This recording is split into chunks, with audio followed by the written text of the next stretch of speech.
Aku hanya memikirkan satu peraturan penting. Kenapa kau lakukan hari ini kalau kau bisa melakukannya besok? Bombastic side eye, criminal offensive side eye.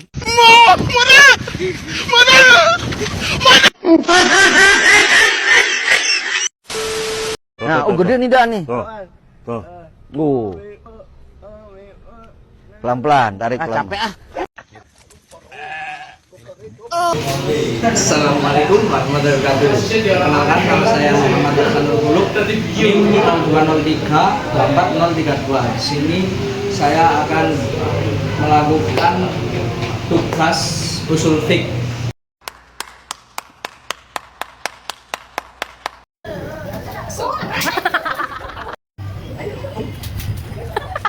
Kurang gak sih? Kurang gak sih? Oke. Dah on nih. Atau cakap ya. Assalamualaikum warahmatullahi wabarakatuh. Selamat datang di video kami dengan tema usul fikih. Hari ini kita membahas yang sangat menarik, yaitu peran qiyas dalam perkembangan hukum Islam kontemporer. Bersama saya, nama Hanif Kurniawan, dan rekan saya Hasanul Buluk. langsung saja. Bisa dijelaskan, Mas, apa itu qiyas secara singkat? Ya. Sebelumnya terima kasih ya Mas ya. Senang bisa berbagi pada kesempatan kali ini. Qiyas sendiri itu secara bahasa berarti mengukur atau membandingkan, sedangkan secara istilah qiyas adalah menetapkan hukum terhadap suatu perkara baru yang tidak disebutkan secara eksplisit dalam Al-Quran dan Sunnah. Ya, dengan cara menganalogikan kepada perkara yang sudah ada hukumnya karena adanya ilat atau alasan hukum yang sama. Jadi qiyas itu digunakan untuk menjawab masalah-masalah baru. Nah, betul sekali.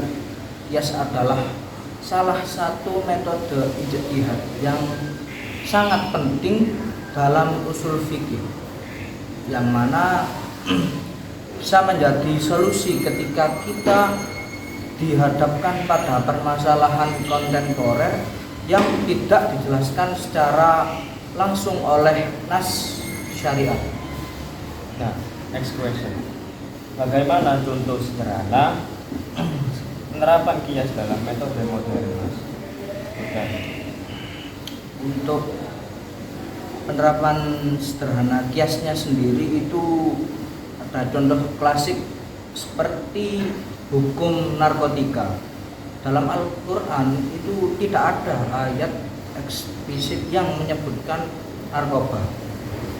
Tapi kita tahu bahwa khamr, yaitu minuman keras, diharamkan karena efek memabukkannya sendiri.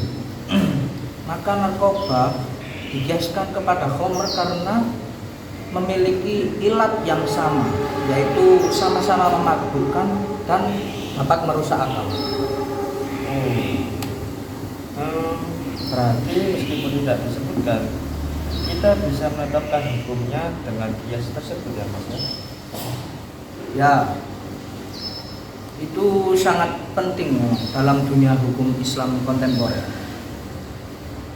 Banyak hal baru seperti transaksi digital, hukum medis, terus sampai isu lingkungan tidak ada pada masa Nabi. Maka ulama menggunakan qiyas agar hukum Islam tetap relevan dalam dinamis. Dan bagaimana syarat-syarat qiyas dianggap sah menurut Anda? Qiyas sendiri dapat dianggap sah ketika ada 4 unsur pokok tersendiri. Yang pertama yaitu asal atau kasus baru, yaitu kasus yang hendak dihukumi. Itu seperti apa kasusnya? Yang kedua yaitu far, yaitu kasus yang tidak bisa atau tidak dapat dihukumi. Yang ketiga, hukum, yaitu ketentuan hukum atas kasus pokok itu sendiri. Terus yang keempat, yang terakhir itu ilatnya. Nah, persamaan antara kasus pokok dan kasus barunya. Seperti itu.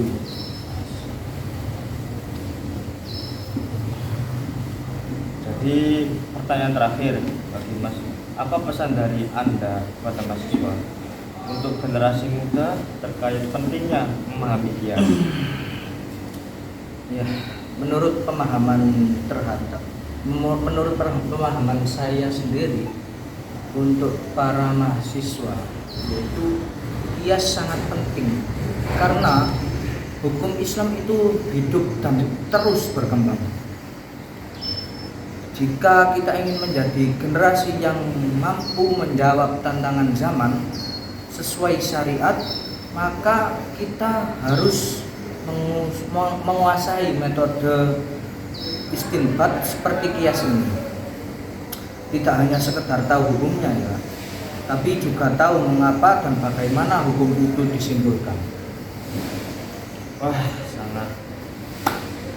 Saya berterima kasih, Masya Allah, luar biasa dari penjelasan Mas Aksa. Terima kasih banyak atas waktunya. Semoga video ini bermanfaat untuk semua yang menonton di rumah. Sama-sama Mas. Terima kasih juga, semoga ini menjadi amal jariah juga. Baik, sahabat. Sekian, terima kasih.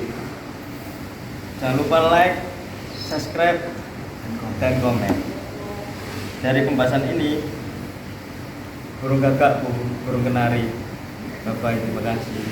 Assalamualaikum warahmatullahi wabarakatuh.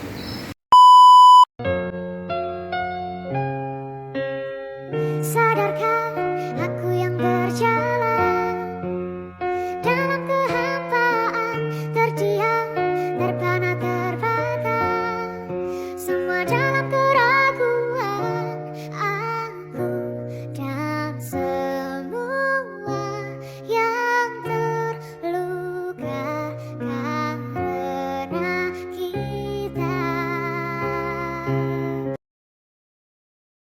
Bukan berarti ku tak punya rasa untuk menjalin cinta.